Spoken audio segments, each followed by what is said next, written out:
সহযোগী মোল্লা মাসুদ সহ শীর্ষ সন্ত্রাসী সুব্রত বাইন কুষ্টিয়ায় গ্রেফতার, গুলিভর্তি 2টি পিস্তল উদ্ধার।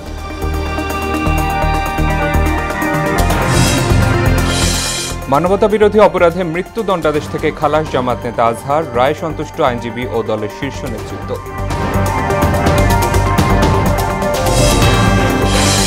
সচিবালয় আন্দোলনকারীদের দাবি, কাল মন্ত্রিপরিষদ সচিবকে জানাবে কমিটি, একদিনের জন্য কর্মসূচি স্থগিত।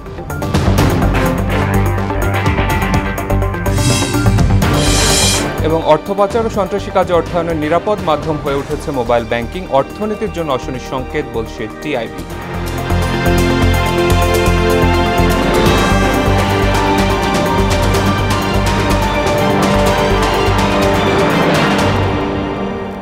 আসসালামু আলাইকুম, সবাইকে মোহনা সংবাদে স্বাগত। শুনছিলেন শিরোনাম, সঙ্গে আছি শেখ সাব্বির হোসেন। এবারে বিস্তারিত। শীর্ষ সন্ত্রাসী সুব্রত বাইন ও তার সহযোগী মোল্লা মাসুদকে কুষ্টিয়ার একটি বাসা থেকে গ্রেফতার করেছে সেনাবাহিনী। এ সময় 2টি পিস্তল, 4টি ম্যাগাজিন, 10 রাউন্ড গুলিও উদ্ধার করা হয়। এর আগে সেনাবাহিনীর চৌকস সদস্যদের একটি দল বাসাটি ঘিরে রাখে। দুজনকেই ঢাকায় আনা হচ্ছে। কিছুক্ষণের মধ্যে এক ব্রিফিংয়ে এ বিষয়ে বিস্তারিত জানানো হবে বলে জানিয়েছে আন্তঃবাহিনী জনসংযোগ পরিদপ্তর ISPR। মানবতা বিরোধী অপরাধ মামলায় জামাত নেতা ATM আজহারকে খালাস দিয়েছে আপিল বিভাগ। সকালে প্রধান বিচারপতি সৈয়দ রেফাত আহমেদের নেতৃত্বে 7 সদস্যের বেঞ্চ আদেশ দেন। পর্যবেক্ষণে আদালত বলেন, পৃথিবীর ইতিহাসে বিচারের নামে অবিচার হয়েছে। আজহারের আইনজীবী শিশির মনির জানান, এ রায়ের মধ্য দিয়ে সত্যের জয় হয়েছে। রায় সন্তুষ্টি জানিয়েছেন দলের শীর্ষ নেতারা। আরও জানাচ্ছেন কাজী পাপ্পু। ATM আজহারের রায় ঘিরে মঙ্গলবার সকাল থেকে সুপ্রিম কোর্টে জড়ো হন জামায়াত নেতাকর্মীরা। রায়ের আগেই আপিল বিভাগ পূর্ণ হয়ে যায় আইনজীবী ও জামায়াতের নেতাকর্মীদের উপস্থিতিতে। সকাল 9:50 প্রধান বিচারপতি সৈয়দ রেফাত আহমেদের নেতৃত্বে 7 বিচারপতির পূর্ণাঙ্গ আপিল বেঞ্চ সর্বসম্মতিক্রমে রায় ঘোষণা করেন। রায়ে ATM আজহারকে মৃত্যুদণ্ড থেকে খালাস দেওয়া হয়। সর্বোচ্চ আদালত পর্যবেক্ষণে বলেন, আন্তর্জাতিক অপরাধ ট্রাইব্যুনালের বিচার ভুল ছিল, বিচারের নামে অবিচার করা হয়েছে। আগের রায়ের যে সমস্ত ফাইন্ডিং ছিল, এই মিথ্যা সাক্ষ্যের উপর ভিত্তি করে যে সমস্ত সাজা দেওয়া হয়েছিল, সবই আজকে অসত্য প্রমাণিত হলো এবং তাকে বেকসুর খালাস প্রদান করা।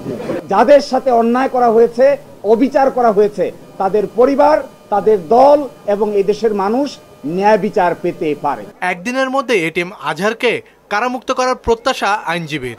আজকে এবং কালকের মধ্যে যেন এই শর্ট অর্ডারটা প্রসেস হয়ে জনাব ATM আজহারুল ইসলাম সাহেব মুক্তি পেতে পারেন, এই জন্য সকল আইনি ব্যবস্থা আমরা গ্রহণ করব। রায়ে সন্তোষ জানিয়েছেন জামাতের নায়েবে আমির। মহামান্য সুপ্রিম কোর্টের রায়ের মাধ্যমে এই সত্যই প্রমাণিত হয়েছে। অ্যাডভোকেট শিশির বলেছে, সত্যের বিজয় হয়েছে, সত্যের বিজয় হয়েছে, সত্যের বিজয় হয়েছে। আপিল বিভাগের রায়ে ট্রাইব্যুনালের বর্তমান বিচারে কোনো প্রভাব পড়বে না বলে মনে করেন প্রসিকিউটর গাজী MH তামিম। ন্যায় বিচারের স্বার্থে এই মামলাটা নিষ্পত্তি করবেন, সেক্ষেত্রে অ্যাপিলেট ডিভিশন যে কোনো আদেশ দিবেন আমরা মেনে নিব। তবে ট্রাইব্যুনালে যে প্রেজেন্ট বিচারগুলো আছে এবং ইন ফিউচার যে ট্রায়ালগুলো হবে, সেক্ষেত্রে এমন কোনো আদেশ আমরা প্রতিবাদ করি বা এমন কোনো আদেশের বা এমন কোনো সাবমিশনের বিপক্ষে যে সাবমিশন বর্তমান এবং ভবিষ্যৎ ট্রায়ালকে হ্যাম্পার করে। 2014 সালের 30 ডিসেম্বর ATM আজহারকে মৃত্যুদণ্ডাদেশ দেন আন্তর্জাতিক অপরাধ ট্রাইব্যুনাল। 2019 সালে 23 অক্টোবর আপিল বিভাগ মৃত্যুদণ্ড বহাল রাখেন। পরে এই রায়ের বিরুদ্ধে করা হয় রিভিউ আবেদন। 5 আগস্টে শেখ হাসিনা সরকারের পতনের মধ্য দিয়ে পরবর্তীতে রাজনৈতিক পরিস্থিতিতে আজহারুল ইসলামের খালাস চেয়ে রিভিউ আবেদনের শুনানির উদ্যোগ নেওয়া হয়। এদিকে রায় ঘোষণার পর আদালত চত্বরে শোকরানা নামাজ আদায় করেন জামায়াতের নেতাকর্মীরা। কাজী পাপ্পু, মোহনা সংবাদ, ঢাকা। ATM আজহারুল ইসলামকে খালাসের রায় সন্তোষ জানিয়েছেন জামায়াতে ইসলামী আমির ডক্টর শফিকুর রহমান। রায়ের পর তাৎক্ষণিক প্রতিক্রিয়া তিনি বলেন, এর মাধ্যমে প্রমাণিত হয়েছে সত্য কখনো চেপে রাখা যায় না। পতিত স্বৈরাচারী সরকার পরিকল্পিতভাবে জামায়াত নেতাদের হত্যা করেছে বলেও অভিযোগ করেন জামায়াতে আমির। ওবায়দুল হক মারুফের প্রতিবেদন।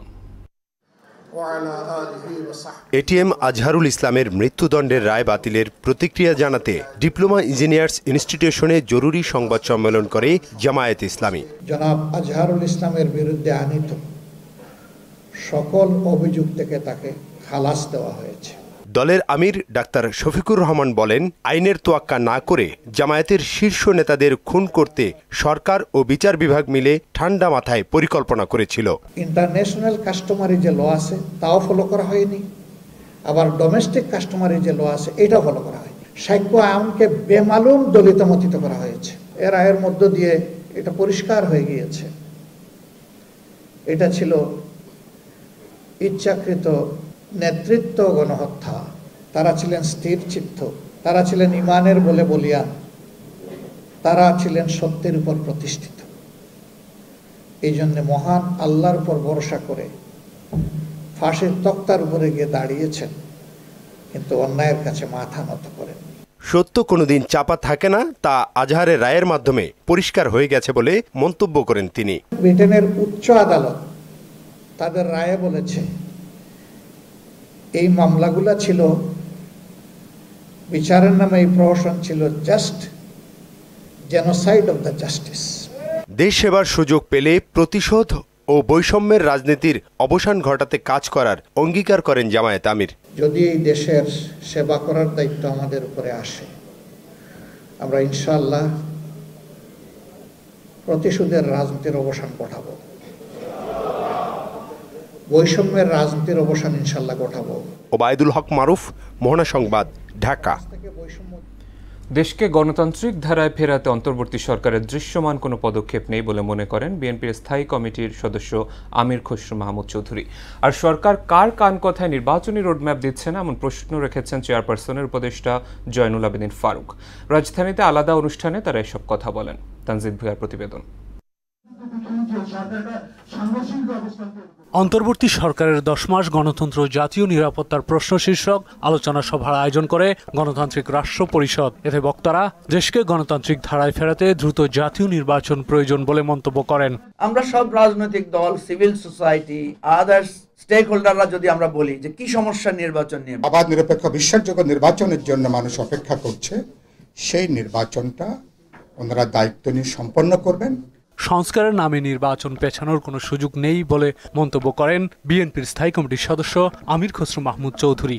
যাদের নির্বাচনে ভয়, অর্থাৎ তাদের সাথে জনগণের কোনো সম্পৃক্ততা নেই, আপনি যদি অবৈধভাবে ক্ষমতায় থাকেন, অনির্বাচিতভাবে থাকেন এবং থাকতে চান, আপনার আচরণ ক্রমান্বয়ে স্বৈরাচারের আচরণ হতে বাধ্য। এদিকে জাতীয় প্রেস ক্লাবে সেনবাগ জাতীয়তাবাদী ফোরামের এক আলোচনা সভায় বিএনপি চেয়ারপারসনের উপদেষ্টা জয়নুল আবেদিন ফারুক অভিযোগ করে বলেন, সরকারের মধ্যে অন্য সরকার থাকলে অন্তর্বর্তী সরকার সুষ্ঠুভাবে কাজ করতে পারবে না। এই 9 মাসে আপনি কি আইন শৃঙ্খলার উন্নতি করতে পারছেন? এই 9 মাসে আপনি বিভিন্ন দাবি দেওয়ার সমস্যার সমাধান করতে পারছেন? জনগণের কথা বলার জন্য আপনার কাছে আমরা একটি নির্বাচিত সরকার চাই। এত বিলম্বিত কেন? কারণটা কি? কাউকে সংগঠন শক্তিশালী করার জন্য। দীর্ঘ সময় পার হলেও সরকার দেশের বিভিন্ন সংকট সামাল দিতে ব্যর্থ বলেও অভিযোগ করেন তিনি। বাংলাদেশের মানুষের ভোটাধিকার ফেরত দেওয়ার জন্য আপনার উপর যেভাবে আমরা কথা বলছি, অনুরোধ করছি, দাবি পেশ করছি, সেই দাবিগুলো আদায়ের জন্য এখনো বলে যাব। তানজিদ ভুঁইয়া, মোহনা সংবাদ, ঢাকা। একদিনের জন্য সচিবালয় কর্মকর্তা কর্মচারীদের আন্দোলন প্রত্যাহার করা হয়েছে। আন্দোলনরত কর্মচারী নেতাদের সঙ্গে বৈঠক শেষে ভূমি মন্ত্রণালয়ের সিনিয়র সচিব ASM সালেহ আহমেদ এ তথ্য জানান। তিনি বলেন, আন্দোলনরতদের দাবি কাল যথাযথ কর্তৃপক্ষের কাছে তুলে ধরা হবে। এর আগে দিনভর আন্দোলনে প্রায় অচল অবস্থা ছিল প্রশাসনের কেন্দ্রবিন্দু সচিবালয়ে। এতে দাপ্তরিক স্বাভাবিক কার্যক্রম অচল হয়ে পড়ে। এদিকে কর্মচারীদের বিক্ষোভ ঘিরে সচিবালয়ে কড়া নিরাপত্তা ব্যবস্থা নেওয়া হয়। সব সচিব মিলে আমরা মন্ত্রী পরিষদ সচিব মহোদয়কে এই কথাগুলো জানাবো। তো এটাই সিদ্ধান্ত, আর কিছু না। তারপরে ওনারা এই যদি পরবর্তী কি করবেন, একটা দীর্ঘ প্রক্রিয়া তো থাকেই, সে প্রক্রিয়া করে সরকার উচ্চ পর্যায়ে যারা মুখপাত্র থাকবেন তখন তারা এই বিষয়ে একটা ঘোষণা দিবেন। সরকার যেটা সিদ্ধান্ত নিয়ে করবেন সে সময়টুকু আমরা কাজে থাকবো, নিয়োজিত থাকবো, কোনো রকম আন্দোলন করবেন না। অর্থপাচার, ঘুষ, অনলাইন জুয়া আর সন্ত্রাসী কাজে অর্থায়ন সহ অবৈধ লেনদেনের অন্যতম মাধ্যম হয়ে উঠেছে মোবাইল ব্যাংকিং। সকালে মোবাইল আর্থিক সেবা খাতে সুশাসনের চ্যালেঞ্জ উত্তরণের উপায় শীর্ষক গবেষণা প্রতিবেদন প্রকাশ অনুষ্ঠানে এমন তথ্য দিয়েছে টিআইবি। সংস্থাটির নির্বাহী পরিচালক বলেন, আয়কর রিটার্নে সংযুক্ত না করায় এ প্রবণতা ক্রমেই বাড়ছে। এদিকে অর্থনীতির জন্য এটিকে অশনি সংকেত বলে সতর্ক করেছে টিআইবি। মনিরুল ইসলামের প্রতিবেদন। সিআইডির বরাত দিয়ে টিআইবি জানায় ২০২২ সালে মোবাইল ব্যাংকিং ব্যবহার করে অর্থ পাচার হয়েছে ৭৫,০০০ কোটি টাকা। ২৯টি এমএফএসপি লাইসেন্স নিলেও বাজারে রয়েছে মাত্র ৯ প্রতিষ্ঠান। তার উপর প্রতিযোগিতা কমিশনের ভূমিকা না থাকায় এদের মধ্যে কেবল ২টি প্রতিষ্ঠান দখল করে রেখেছে পুরো বাজার। টিআইবি নির্বাহী পরিচালক বলেন, রাজনৈতিক বলয়ে খাতটির বিকাশ ঘটেছে বলেই জবাবদিহি নেই, এতেই বেড়েছে অপরাধ প্রবণতা। বিভিন্নভাবে করায়ত্ত করার জন্য রাজনৈতিকভাবে প্রভাবশালী মূলত তাদের ছত্রছায়ায় বিভিন্ন প্রতিষ্ঠান, বিশেষ করে নগদকে কেন্দ্র করে যে অনিয়ম, দুর্নীতি, অনাচার হয়েছে, নীতি দখল হয়েছে, প্রাতিষ্ঠানিক দখল হয়েছে, প্রাতিষ্ঠানকে অকার্যকর করে দেওয়া হয়েছে। এবং তার মধ্যে আবার যেটা নিয়ন্ত্রণকারী সংস্থা বাংলাদেশ ব্যাংক, তাদেরকেও ব্যবহার করা হয়েছে বা তারা ব্যবহৃত হয়েছে, তারা নিজেদেরকে ব্যবহৃত হতে দিয়েছে। অপরাধীদের অনৈতিক লেনদেনের নিরাপদে মাধ্যমকে সুষ্ঠু নীতিমালার মধ্যে না আনলে অর্থনীতি মুখ থুবড়ে পড়ার শঙ্কাও জানান তিনি। ক্রিকেট এবং অন্যান্য বিষয়কে কেন্দ্র করে, বিশেষ করে এমনকি সন্ত্রাসী কর্মকাণ্ডে অর্থায়নের মতো অপরাধ এবং ক্রিপ্টোকারেন্সিতে ব্যবহারের মাধ্যম হিসাবে ব্যবহৃত এমএফএস ব্যবহৃত হচ্ছে, যেটি দীর্ঘমেয়াদে বিবেচনা করলে আমাদের অর্থনীতির জন্য একটা বড় ধরনের ঝুঁকি এবং এটিকে নিয়ন্ত্রণ করতে না পারলে আমরা আরও বেশি অতিরিক্ত অর্থ পাচারের মুখোমুখি হব। এমএফএস খাতের সংকট নিরসনে স্বতন্ত্র আইন প্রণয়ন সহ ১৩টি সুপারিশ করেছে টিআইবি। এই বিষয়গুলো নিয়ন্ত্রণ করার এখতিয়ার বাংলাদেশ ব্যাংক এবং নিয়ন্ত্রণকারী সংস্থাগুলো আছে, তারা সেগুলোকে করবে, সেটি প্রত্যাশা করছে। মনিরুল ইসলাম, মোহনার সংবাদ, ঢাকা।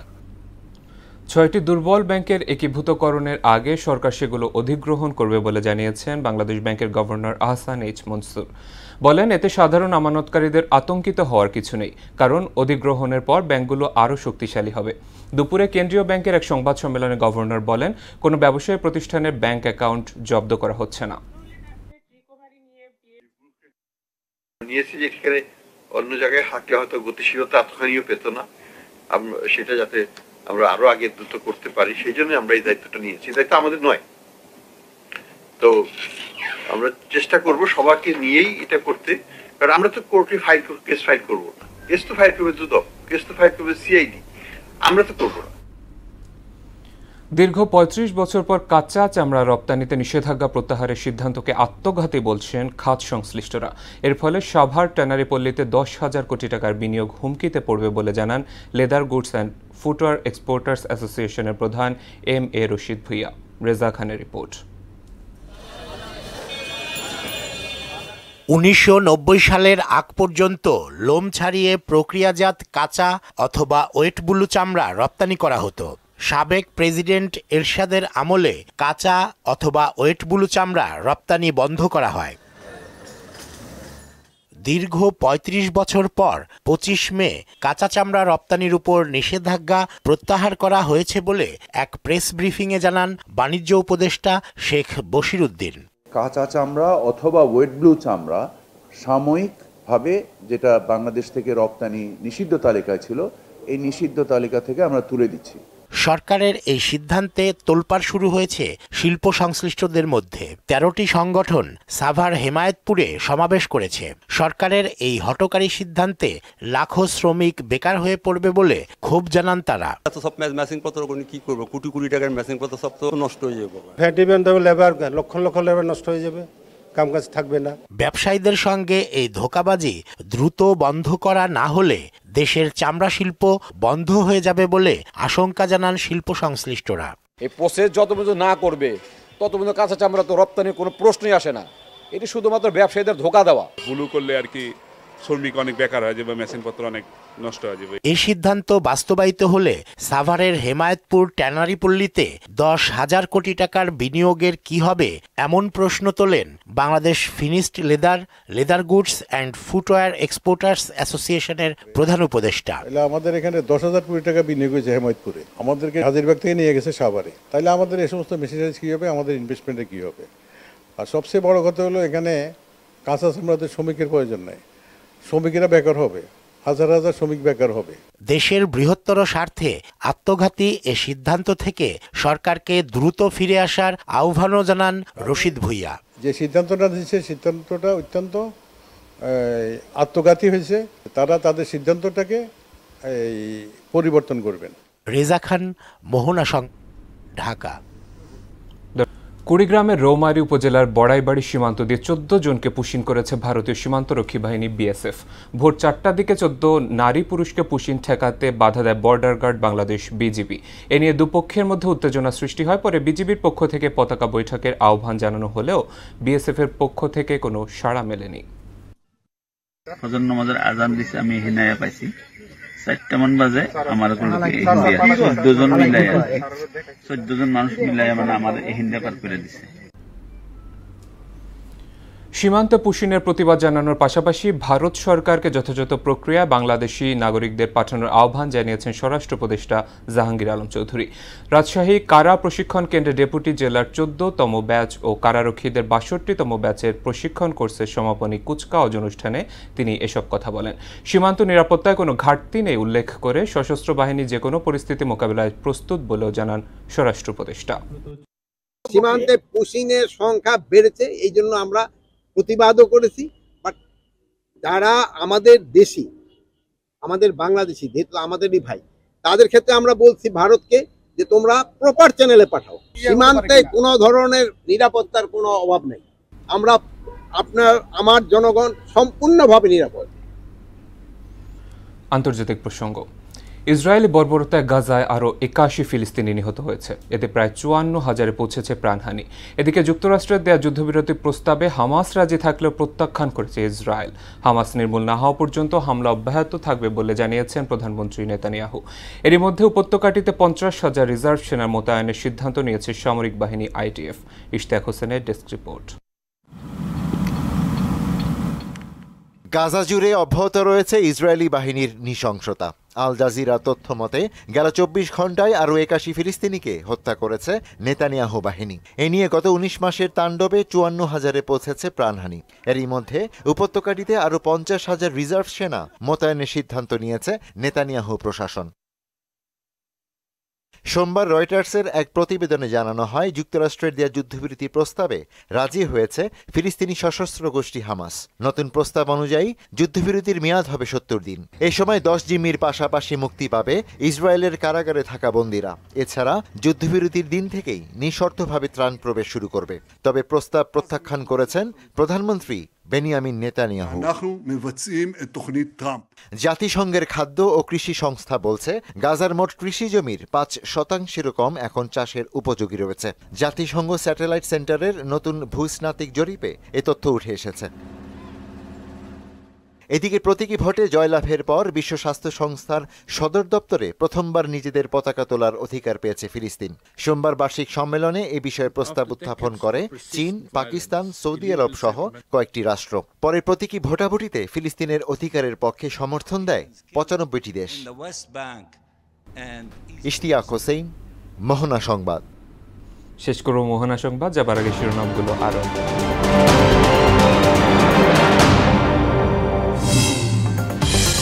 সহযোগে মোল্লা মাসুদ সহ শীর্ষ সন্ত্রাসী সুব্রত বাইন কুষ্টিয়ায় গ্রেফতার, গুলি ভর্তি 2টি পিস্তল উদ্ধার।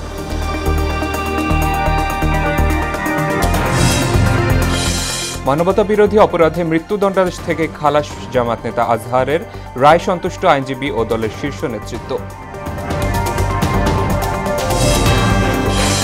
সচিবালয় আন্দোলনকারীদের দাবি, কাল মন্ত্রী পরিষদ সচিবকে জানাবে কমিটি, একদিনের জন্য কর্মসূচি স্থগিত।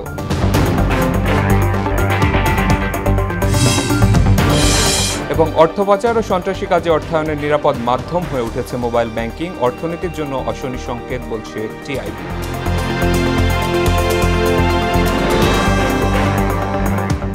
ছিল মোহনা সংবাদে। পরবর্তী সংবাদ রাত 9টায়। এর আগে সংবাদ এক নজরে দেখবেন সন্ধ্যা 7টায়। মোহনার সবশেষ খবর জানতে ভিজিট করুন www.mohana.tv। সংবাদ দেখতে পারেন মোহনার ফেসবুক এবং ইউটিউবে। এতক্ষণ সঙ্গে থাকার জন্য ধন্যবাদ সবাইকে।